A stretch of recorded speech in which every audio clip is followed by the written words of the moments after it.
Good evening. Welcome to Forged Group. We are going to continue our series on biblical leadership. Joining me tonight, heading to the table now, is Pastor Ethan. We had been talking last time we were together about the qualities that a biblical leader should be displaying, especially a spiritual biblical leader, those who would call themselves pastors, evangelists, missionaries, but really anyone who's working with the children of God in the role of pointing them towards Christ ought to reflect character that doesn't distract or hinder the truth that we are trying to give. Because Ethan, that's what it comes down to for a lot of men. It's obvious that, everyone's fallible. We're not looking for the perfect leader. They don't exist. And if you're hoping to find a guy who has no faults, then just keep looking and don't ever stop looking, because that's what will happen. But what we're trying to discuss, Ethan, are those things that if we don't have, becomes a distraction. We're basically building a wall between the truth we're trying to preach and the people we're trying to reach.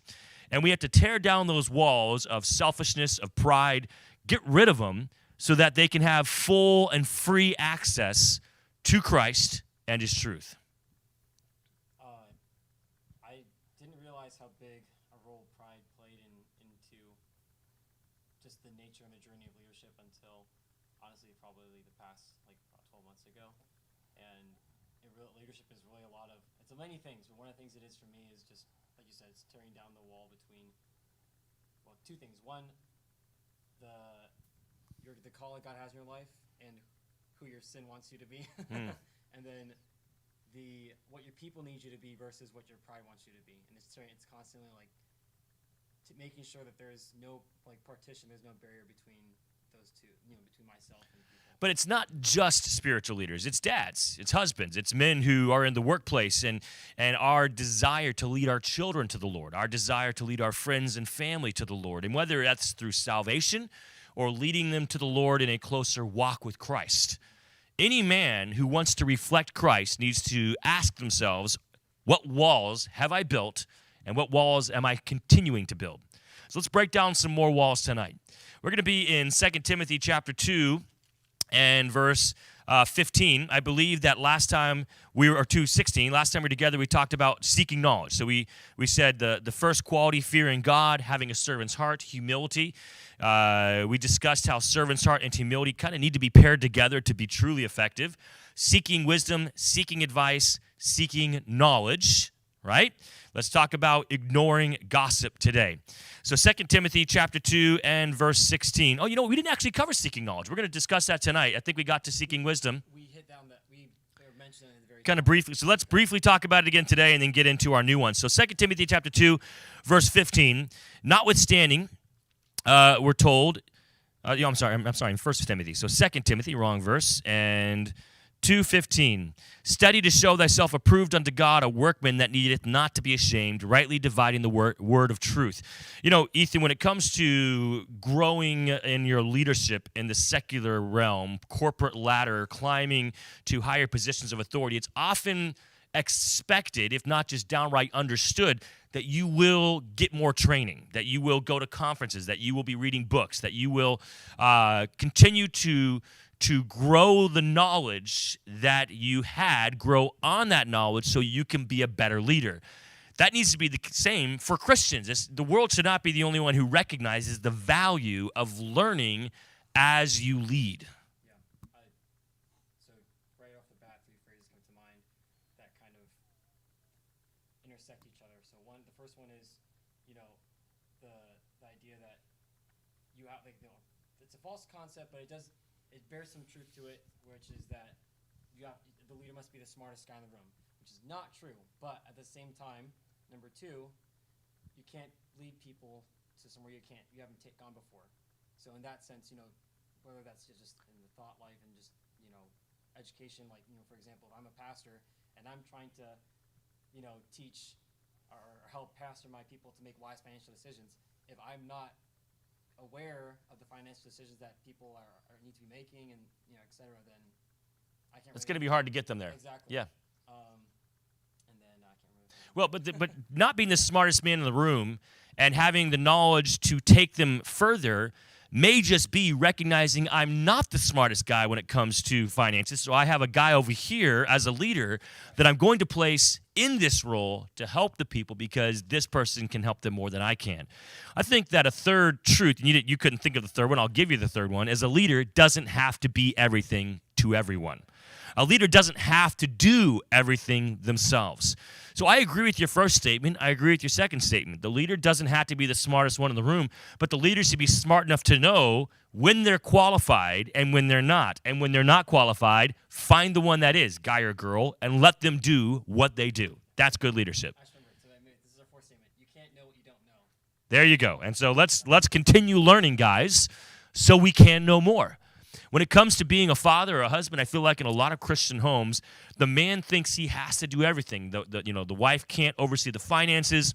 The wife can't make decisions when it comes to large impact on our lives. Why? Because I'm the husband. I'm the man. And the Bible once says I've got to do all these things. Well, a wise husband and a wise father will see the strengths of his wife, of this woman that God has brought into his life, and will use those in partnership with his strengths, so it's a win-win, rather than allowing his weaknesses to overshadow the strengths of his life partner, his wife. And knowledge has a lot to do with pride, because it's a pretty clear boundary where someone has knowledge and expertise in an area, and I don't. And pride will definitely get in the way and say, oh, well, like, I'm supposed to be the guy. Obviously, that's not what leadership is. But in this sense here, you don't have to be, like you said, you don't have to be the guy in every instance. In fact, that's what the beauty of the church is that we need all these different parts working together, because everyone has expertise in different areas. In our church, we have people who are amazing with finances, and we have people who are really great with just fostering relationship with children, with kids. And so it all kind of works together. I agree. Okay. So a good leader seeks knowledge. And by the way, that's why you're here, men, to not only be encouraged, but to grow in your knowledge. But let's make sure we do that outside of worship services, outside of Bible studies. As men, let's be reading books. Let's be reading the book, the Word of God, so that we know more about who we should be and how we can draw others to Christ. Because to act only on what you've known for the last 20 years is to act on the mind of what is a child, because you've never grown into be a man. You've never grown in your knowledge. Yeah, the last 20 years isn't much for me. So, so seeks knowledge. All right, number 7 in that same chapter, now verse 16. But shun profane and vain babblings, for they will increase unto more ungodliness. So particularly, this verse is talking about people in church who are just talking about random philosophies, random opinions, and rather than speaking truth and rather than seeking truth and knowledge, they just want to speak opinions and seek feelings. In like a seeker, what is it, a church who is a seeker-sensitive church, or sensitive, whatever, feeling. They're basically, like their desire and their goal is to make everyone happy rather than to help everyone become healthy. There's a lot of men in the workplace. I just want all the coworkers to be happy rather than I want them all to be successful. A lot of dads, I just want my kids to be happy rather than I want my kids to be spiritually healthy, right? As men, we need to recognize that the goal for those we are leading is not their happiness, it is their health.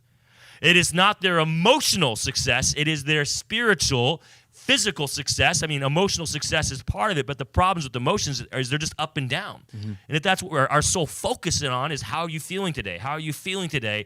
And we don't ask how is your whole being today. We're missing the point. Yeah. So number 7 is ignores gossip, because gossip can be a variety of things. Gossip can be talking about others. Gossip can be spreading rumors that are not true. Gossip can be spreading truth that shouldn't really go outside of the circle it started in, right? That's what I was going to say. But having conversations about people that don't benefit anyone, that's definitely fitting under the category of vain babbling. And leaders need to ignore conversations that don't further the success of the people they are leading. We waste too much time, Ethan, having conversations about things that really we can't change, nor should we try to change. It's out of our realm of authority, and we're wasting emotions and times on these conversations and just getting ourselves in trouble. Yeah, I my mind immediately, when we think about the idea of gossip, my mind immediately goes to, well, it's not a good example of gossip. It's a good example of how to handle a potential situation of gossip. So Paul, and how he withstood Peter to the face. He could have, when Peter's basically, like, he shunned a group of Gentiles, and so Paul could have easily, gone behind Peter's back and said, hey, listen, your leader, you should never let your leader do that to you, or talking, to his friends. Hey, but Paul handled it like a man, like a leader should. He went up to him and he confronted him, and that's one of the ways that we avoid gossip, is by confronting, wherever the source of the problem is, or the conflict is, just going right there. And here's why we don't, though, Ethan. As men, we want to address the problem. We've been offended, we've been hurt, so we want to talk about it. But we don't want to talk about it to the one who hurt us, because we think that they won't fix it. It'll get worse. They'll yell at us. There's no benefit from that. So we want to talk about it. So we talk to people who can't help us, but at least now we vented. And that's what it becomes, is leaders who vent. It's pride. And now they're having vain babbling conversations with those they should be leading towards success. They are now leading towards destruction, because as a leader, not only are you engaging in these empty, vain conversations, you are implementing them. You are starting them. Yep. And now here's the thing that I've learned about gossip. When I talk to someone and they start gossiping to me about someone else, I have learned that person, when they're not around me, guess what they're doing? Gossiping about me. Yep. Exactly. So when you engage in gossip with people, talking about others behind their back, you are encouraging them to do the same about you behind your back. And I've just learned that's just what gossipers do. Yep. Whoever they're talking to, naturally, you are their best friend at that moment. They would never, ever say anything bad about you. They'll only talk about everyone else, except you're part of the everyone else when you're not there. Men, we need to teach our kids the dangers of gossip. When you are home as a dad and your wife's not there and you're literally talking to your kids about their mother, you're teaching them gossip is okay. Yep. And don't be shocked, when you're not around, they're doing the same about you. You're in the workplace, you're a boss, you're a supervisor in some leadership capacity. Do not create a work environment where it is accepted behavior for people to talk about vain babbling, useless conversations regarding others in the workplace when they're not around. That causes distrust. It causes discouragement. It really causes a lot of issues that will break down the health overall of that group and the success of the leadership. And it really is diametrically opposed? I can't remember what it is. But it definitely is. It's direct. It's in opposition to what we're trying to do as a leader, because those kind of conversations, as you're saying, all they do is divide. They don't help anything. One of the dangers of gossip that I see, honestly, like, it's mostly we see this mostly with younger leaders, or maybe just immature leaders, because they're not all young if they're mature. But they think that having that kind of conversation with somebody else benefits them, because, like, oh, I'm telling you something about somebody else. I'm warning you. Yeah, I'm warning you. Stay away from this. Yeah, in confidence. Yeah. And it's funny, because as adults, we look at teenagers who like gossip and think, we tell them, like, hey, you shouldn't be around people who do this, because you're going to be more like that. Well, the same way, it's likely that they're seeing an adult doing do the same thing. So monkey see, monkey do, almost. My advice, guys, is there may be times where you do need to warn someone about the lack of character, the weaknesses of another. I would ask you this question. Have you first confronted that person? And if they were there, would you say the same thing? Because here's what's going to happen. When they find out you did say that, will you be embarrassed? Will you backtrack? Will you lie? Or will you say, of course I said that. I've told that to your face. You know I think that.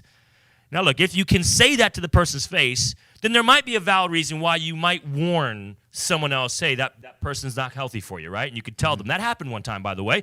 As a pastor, there was a couple of people, and I had went to one and said, this one's not good for you. You should not be in a relationship with them. It was a friendship. I said, it's not a healthy friendship. I then went to the other one and said, this is not good. It's not a healthy friendship. I told them both the same thing. This was many years ago when I was a youth pastor, and one of the parents came to me and said, did you tell that child not to be friends with my child because it's not healthy? And I said, I did. I also told your child the same thing about that child. I said, they're just not good for each other. Either one on their own will be more successful. When they're together, they're just spiraling out of control. So what I told both of them, I was completely happy to tell anyone and did when necessary.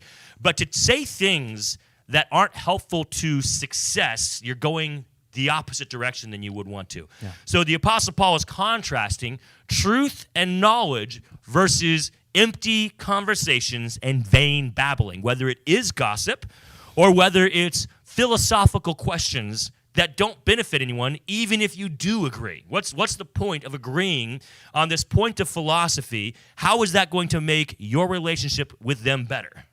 That was the other thing I was going to say. I think with a lot of men, I would almost say majority of men don't really struggle with, per se, the confrontation side of gossip as much as the talking about pointless, useless things that they're fun to think about, but a lot of guys, that's why we have Facebook trolls. Yeah. They spend their time delving into topics, being learned on subjects that don't amount to a hill of beans. Right.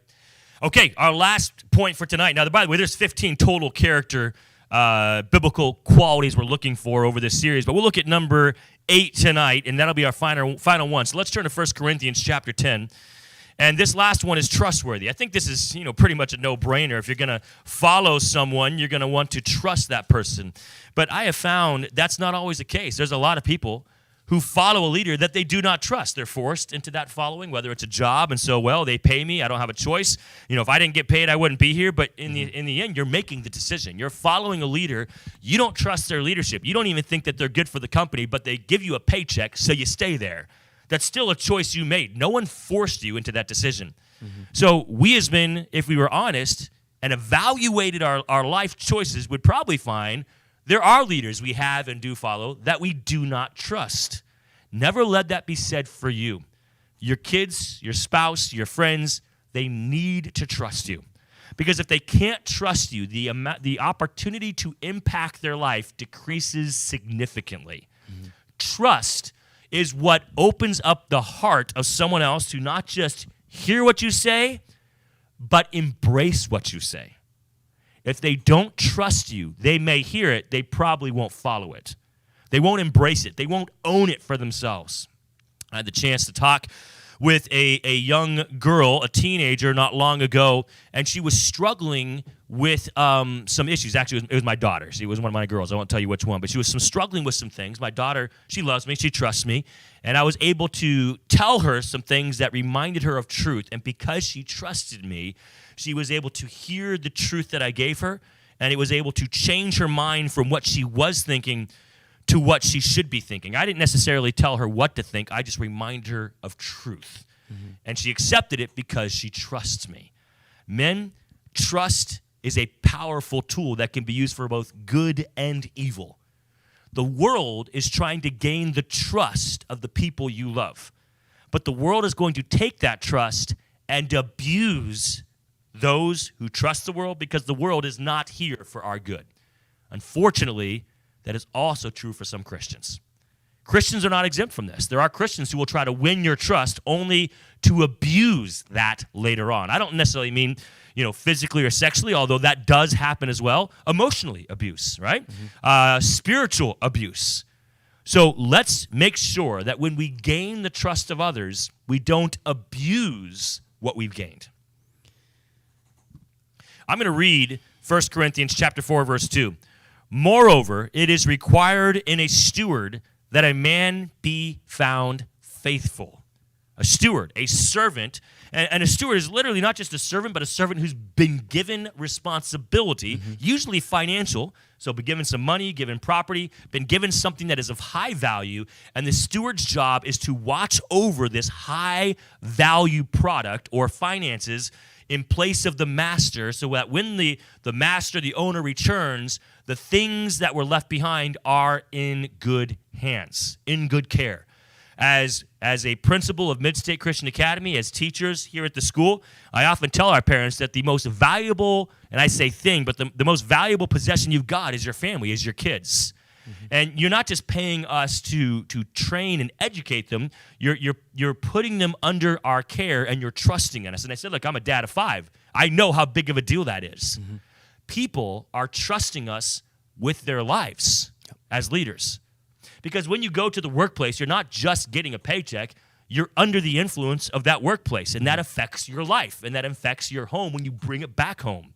When people worship together in a church setting, they are trusting the spiritual leadership to provide a healthy environment where they and their family will not be abused in any way, and what should be an open opportunity to worship Christ without the distraction of worry. What is the leadership going to do? What are the other members going to do? What are they going to say? What's going to happen if I let down my guard? And we need to, as leaders, provide safe environments where people can let down their guard and grow. I think this is one of the biggest failures of, you could say, the church, you could say just society here in New England. I know a lot of churches today that are either no longer in existence or just really struggling because they had it's just historical up in here in New England. It's tough. You could probably go back to the tail end of the 90s and just see pastors who would stay for like 2 to 5 years, and then they'd leave because it's hard. They leave because the city had issues with them, expanding the sanctuary. We don't live necessarily in the most conservative part of America here. So pastors leaving, and that affected the church. The other side, too, is just our city. I mean, you look here at Meriden, we live in an inner city, and a lot of youth here, I can almost guarantee you, if you go to public school here and the coach has been there, if there's ever a coach, he might swear like a sailor, but if he's been at that school for 20 years, he's probably a dad to more youths than we'd be comfortable to admit, because the reality is that there is a huge break in the idea of faithfulness and trustworthiness, even here in our city and in the Christian culture here. One of the biggest motivations for me and my wife when we first moved to a church was that we don't want any. First of all, we didn't want anywhere to be a stepping stone. But secondly, because people will see that. I mean, that's obvious. But secondly, is just this idea here is that it's part of trust is something that is just part of your culture. It's not. It's something you have to build. And for people who might have been, because we didn't know the history, 100% of the history here, we don't know how far they've been hurt. And in order to build trust with people, it doesn't just take acts of love. That's important. It also takes time. And you have to build that up. And for a lot of fathers who maybe have broken down walls or with their family, whether it's a kid or a spouse or brother or sister, now that has to be a fight they have to work on. Is that for our city? I'm thankful that we're going to be able to go to the Green next couple weeks. Shout out to Tom. Thank you, Tom, for that. But we're gonna, our city needs men who literally, not just spiritual leaders in general. It needs men who the fatherless can look up to and say, okay,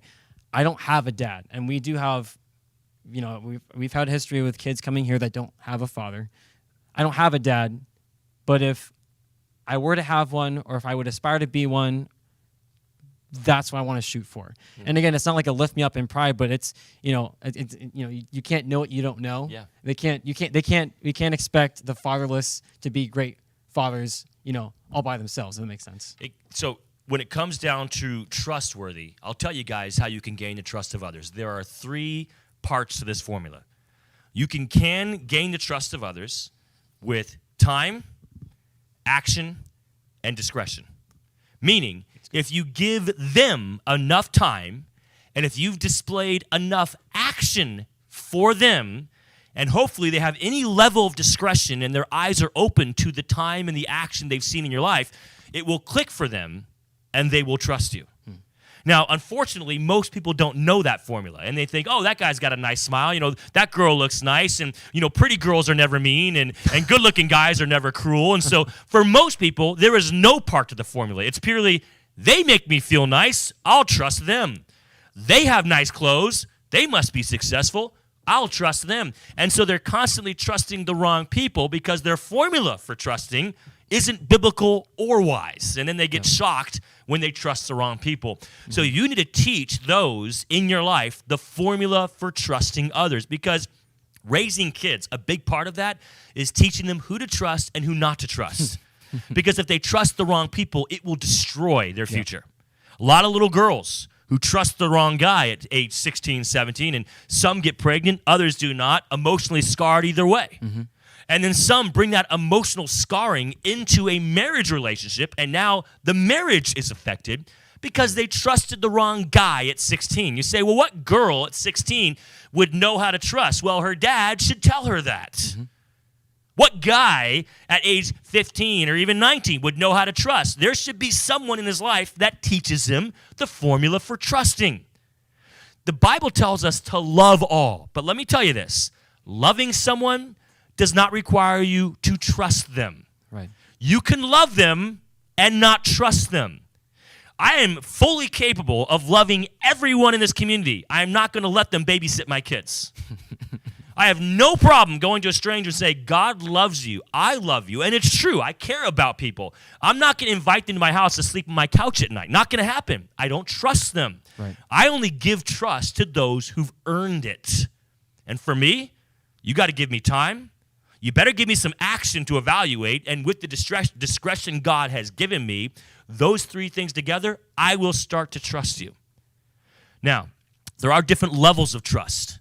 And the deeper you want to go in trust, the more time, the more action, and the more discretion is required to get to that level. The level of marriage, romantic relationships, dating and engagement and marriage, we're talking really deep levels of trust here. 3 months of knowing someone is not enough time, nor enough action to trust them that deep. So you're a fool. Honestly, guys, you're a fool to engage in deep relationships with people who you haven't proven their trust, their trustworthiness through time, action, and the discretion God has given you. That's good. All right. Well, we're going to wrap things up tonight. We're done. So we've got about, 6 or 7 more qualities. We will not be together next Sunday. We'll be on the Meriden Green. It's 4th of July, so we're not going to get together, guys. We'll get back together again the Sunday after July 11th. I'll see you guys then. Hope that you can join us again online at 6 o'clock for Forged Men's Group on July the 11th. 6 o'clock, continuing our conversation on biblical leadership.